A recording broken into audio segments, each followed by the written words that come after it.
भगवान की जो भी महिमा है उसका ज्ञान सिर्फ और सिर्फ भगवान को ही होता है, क्योंकि किसी भी इंसान के पास ना तो इतना ज्ञान और न ही कोई शब्द है जिनसे वह भगवान की महिमा का बखान कर सके। इंसान के पास ऐसे शब्द ही नहीं है जिनसे वह भगवान के गुणों के बारे में, उनके ज्ञान के बारे में सब कुछ बता सके। यहाँ किसी को भी पूरा ज्ञान नहीं है, सब आधा अधूरा ज्ञान लेकर ही घूम रहे हैं। जिसको कोई भी नहीं जान सका वो ही भगवान है, वो ही परमात्मा है। श्री कृष्ण की लीला देखो, बचपन में माखन चुराते हैं, बाद में एक ग्वाला और फिर पूरी की पूरी महाभारत जिता देते हैं, धर्म की जीत करा देते हैं और महाभारत के युद्ध के समय ऐसा ज्ञान देते हैं जिन्हें लोग भागवत गीता के नाम से जानते हैं। आज इस वीडियो में हम भगवान श्री कृष्ण द्वारा कही उन 5 बातों को सीखेंगे जिनसे सीख लेकर हमारा पूरा जीवन ही बदलने वाला है।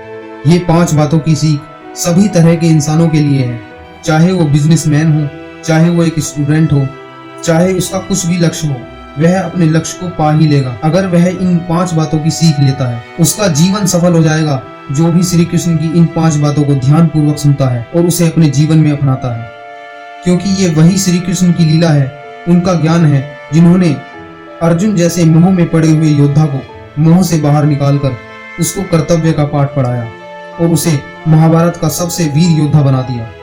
चलिए शुरू करते हैं। सीख नंबर 1 जो हमें श्री कृष्ण जी से सीखनी चाहिए।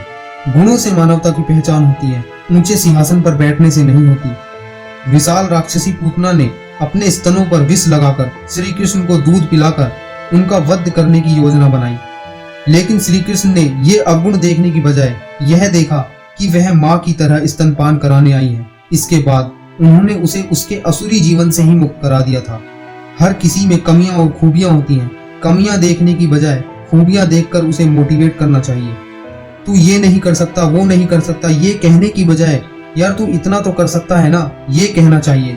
किसी को बुरा बनाकर गिराने से अच्छा है उसकी अच्छाई बताकर उसे अच्छा बनाकर उठाया जाए। अगर हम ऐसा करेंगे ना तो हमारे समाज से बुराइयां समाप्त की जा सकती हैं। सीख नंबर 2 जो हमें भगवान श्री कृष्ण जी से सीखने को मिलती है, संयम से अपना काम करते रहो। जिस मनुष्य के पास सब्र की ताकत है ना, उस मनुष्य की ताकत का कोई भी मुकाबला नहीं है।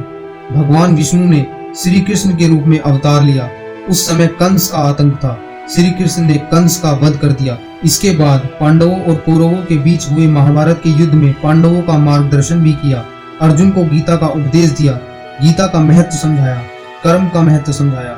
श्री कृष्ण के जीवन से हमें कर्म करते रहने की सीख लेना चाहिए, चाहे कैसी भी परिस्थिति आई हो। जब तक आप इस धरती पर जीवित है ना, हर परिस्थिति का सामना करना और उसके अनुसार कर्म करना आना चाहिए।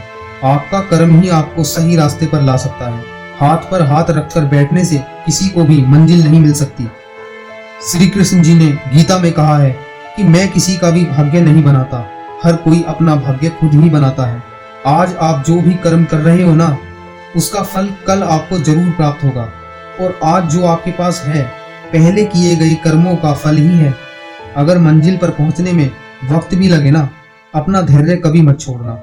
अपनी क्षमता के आधार पर प्रयास जरूर करना चाहिए। आपका धैर्य आपके मेहनत करने के दृढ़ संकल्प को दर्शाता है। सीख नंबर 3 जो हमें श्री कृष्ण जी से सीखनी चाहिए, हमेशा खुद को शांत रखना चाहिए, हमेशा अपने आप में एक ठहराव होना चाहिए। श्री कृष्ण जी की बुआ के पुत्र शिशुपाल ने उनका 100 बार अपमान किया, लेकिन वचन दिया हुआ था कि बुआ 100 गलती माफ कर दूंगा, लेकिन शिशुपाल अपनी लिमिट क्रॉस कर चुके थे। फिर भगवान श्री कृष्ण को अपने एक्शन में आना पड़ा। श्री कृष्ण ने कितना अपने आप को शांत रखा।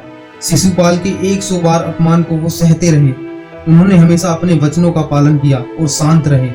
इसलिए हमेशा खुद को शांत रखना चाहिए, हमेशा अपने वचनों का पालन करना चाहिए।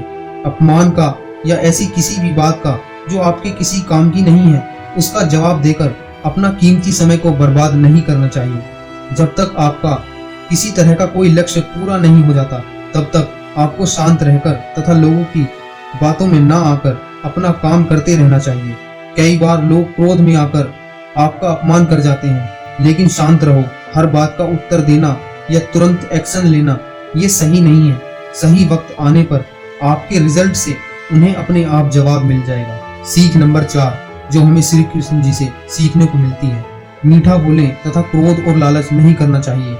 मैं श्रेष्ठ हूँ ये आपका आत्मविश्वास है, लेकिन मैं ही श्रेष्ठ हूँ ये आपका अहंकार है, ये आपका घमंड है। श्री कृष्ण जी की मुस्कान और उनके मीठे वचन हमें ये सिखाते हैं कि जीवन की सारी परेशानियों का समाधान आपकी मीठी वाणी में तथा आपकी मुस्कान में है। आप मीठा बोलकर और मुस्कुराकर अपने जीवन की बड़ी से बड़ी कठिनाइयों को बड़े ही आराम से हल कर सकते हैं। मीठा बोलकर आप दुश्मन को भी अपना बना सकते हैं। क्रोध से किसी भी निर्णय को लेने में गलती कर सकते हैं, क्योंकि क्रोध से आपकी मेमोरी डिस्टर्ब हो जाती है। भागवत गीता में लिखा है कि क्रोध बुद्धि को हर लेता है, उसके बाद कुछ भी सोचने समझने की शक्ति खत्म हो जाती है। क्रोध में लिया गया फैसला गलत हो सकता है। अगर आप जो चाहो और वो ही आपको मिल जाए तो आपको लालच और घमंड नहीं करना चाहिए। सीख नंबर 5 जो हमें श्री कृष्ण जी से सीखने को मिलती है, सभी को उचित न्याय मिलना चाहिए। इंसान का आत्मसम्मान सभी रिश्तों से बड़ा होता है। रिश्तों का नाम देकर गलतियों पर पर्दा नहीं डालना चाहिए। श्री कृष्ण ने पांडवों के साथ हुए अन्याय के खिलाफ खड़े होकर न्याय को जीत दिलवाई और अधर्मियों को उनके किए की सजा दी। हमें अन्याय के खिलाफ आवाज उठानी चाहिए। न्याय सभी के साथ एक सा होना चाहिए, जिसमें कोई रिश्ता आपके रास्ते का कांटा नहीं बनना चाहिए। सही को सही और गलत को गलत कहना चाहिए। आज की इस वीडियो में इतना ही। मिलते हैं अगली वीडियो के साथ। तब तक के लिए जय श्री कृष्ण, वंदे मातरम।